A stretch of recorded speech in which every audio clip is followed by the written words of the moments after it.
নতুন বছরের শুরু থেকে তৃণমূলের অন্তর্কলহ একেবারেই প্রকাশ্যে এসে পড়েছে। বিরোধীদের দাবি শাসক দলের প্রতিষ্ঠা দিবসের দিন মমতা ঘনিষ্ঠ তথা দলের রাজ্য সভাপতি সুব্রত বক্সির এক মন্তব্যে প্রকট তৃণমূলের নবীন বনাম প্রবীণ দ্বন্দ্ব।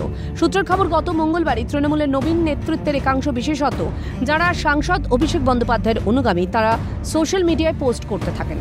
কালো ব্যাকগ্রাউন্ডের উপর লেখা, সেনাপতি ছাড়া যুদ্ধ জয় করা অসম্ভব। সব মিলিয়ে তৃণমূলের অন্দরের দ্বিধা বিভক্ত চিত্র এই মুহূর্তে বেশ প্রকট, যা ঘিরে তুঙ্গে রাজনৈতিক মহলে চর্চা। তবে শাসক দলের এই নবীন বনাম প্রবীণ দ্বন্দ্ব নিয়ে অবশ্য বিরোধী দলনেতা শুভেন্দু অধিকারীর বক্তব্য, দুর্নীতি এবং রাম মন্দির থেকে জনগণের দৃষ্টি ঘোরানোর জন্যই কৌশল করে করছেন দুজনে, পুরোটাই গটাপ। ওগুলো আপনাদের ক্রিয়েশন, ওটা পুরো গটাপ। রাম মন্দির ইস্যু, দুর্নীতির ইস্যু, এগুলো থেকে চোখ ঘুরিয়ে দেওয়ার জন্য পিসি ভাইপোর ড্রামা হচ্ছে।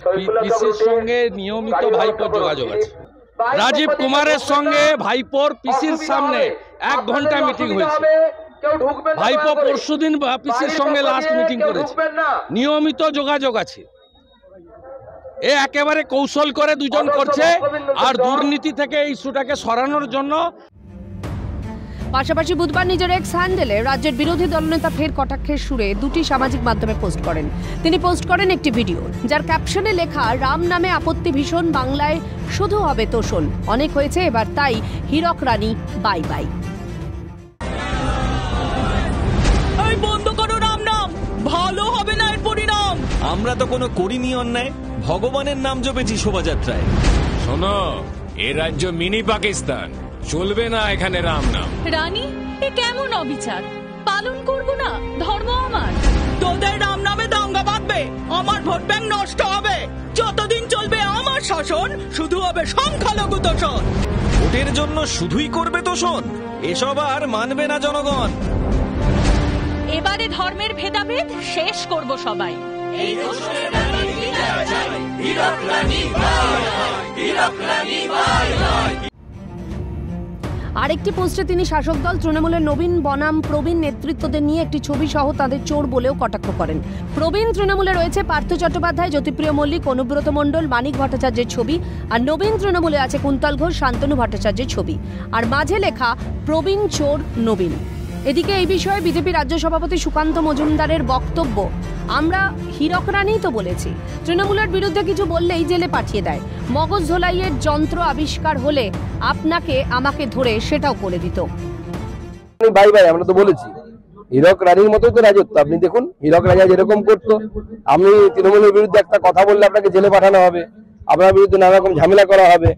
তো এটা তো হীরক রাজা করতো।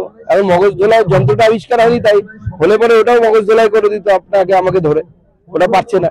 তো আমরা সেজন্য বলছি হীরক রানী বাই বাই। তৃণমূলের নবীন প্রবীণ দ্বন্দ্ব নিয়ে বিজেপি রাজ্য সহ সভাপতি শ্রমিক ভট্টাচার্য জানিয়েছেন, পরিকল্পিতভাবে দুর্নীতি থেকে মানুষের নজর ঘোরাতেই শাসক দলের এমন কীর্তি। তৃণমূলের কে প্রবীণ আর কে নবীন বোঝা যায় না। প্রবীণ জ্যোতিপ্রিয় মল্লিকও জেলে, আবার নবীন কুন্তল ঘোষও জেলে।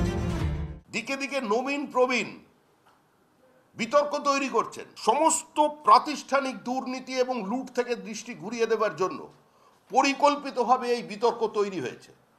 এই বিতর্কে প্রবীণ জ্যোতিপ্রিয় মল্লিকও জেলে আছেন, এই বিতর্কে নবীন কুন্তল ঘোষ যুবা সেও জেলে আছে। অর্থাৎ তৃণমূল কংগ্রেসে নবীন প্রবীণ বলে কিছু নেই। তৃণমূল কংগ্রেসের কখন কে নবীন হয়ে যাচ্ছে, কখন কে প্রবীণ হয়ে যাচ্ছে, আর তারা কি বিতর্ক করছেন। আমরা মানুষের কাছে আবেদন জানাচ্ছি যে আপনারা এই পরিকল্পিত নাটক থেকে নিজেদের দূরে সরিয়ে রাখবেন, দৈনন্দিন জ্বলন্ত সমস্যা থেকে দৃষ্টি ঘোরাতে। এভাবেই শাসকের নবীন প্রবীণ দ্বন্দ্বকে অস্ত্র বানিয়ে সামাজিক মাধ্যমে খোঁচা বিরোধী দলনেতার, যাকে হাতিয়ার করে আসরে বঙ্গ বিজেপিও। ক্যালকাটা নিউজ।